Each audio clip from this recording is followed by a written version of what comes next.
அஸ்ஸலாமு அலைக்கும். இன்றைக்கி வந்து டார்க் சாக்லேட்டில் ப்ரௌனி பண்ண போகிறோம். இது வந்து வீட்டில் சாப்பிட்றதுக்காக செஞ்சது. சேல்ஸ்க்குமே லோக்கலில் ஸ்டார்ட் பண்ணியாச்சு. இன்ஷா அல்லா வெளியூர்லேருந்தும் ஆர்டர் வர்றப்போ சேல்ஸ் பண்ணலாம், கொரியர் பண்ணலாம். Milk chocolate brownie, white chocolate brownie, dark chocolate brownie, triple chocolate brownie, அப்புறம் நட்ஸ் ஆட் பண்ணது எந்த மாதிரி வேணாலும் நம்ம ப்ரௌனி பண்ணிக்கலாம். இன்ஷா அல்லா எல்லாமே வந்து நான் வீடியோவாக அப்லோட் பண்ணுறேன். ப்ரௌனி எப்படி வேணுமோ அந்த மாதிரி பண்ணிக்கலாம். சில பேருக்கு ஃபட்ஜியாக இருந்தால் பிடிக்கும், சில பேருக்கு கேக்கியாக இருந்தால் பிடிக்கும். ஸோ எந்த மாதிரி வேணும் அப்படிங்கிறத பொறுத்து நம்ம வந்து கஸ்டமைஸ் பண்ணிக்கலாம். இந்த ப்ரௌனி வந்து நல்ல ஃபட்ஜியாக வந்திருந்தது, நல்ல க்ரிங்கிள் டாப்போட சூப்பராக பர்ஃபெக்டாக வந்திருந்தது. டேஸ்ட்டுமே வந்து ரொம்ப சூப்பராக இருந்துச்சு.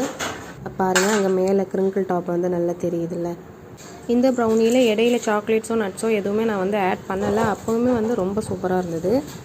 அவ்வளோதான், பீஸ் போட்டு தனியாக ஒரு பிவிசி கண்டெய்னரில் எடுத்து ஸ்டோர் பண்ணி வச்சுக்கிட்டேன். நெக்ஸ்ட் வீடியோவில் பார்க்கலாம். அஸ்ஸலாமு அலைக்கும்.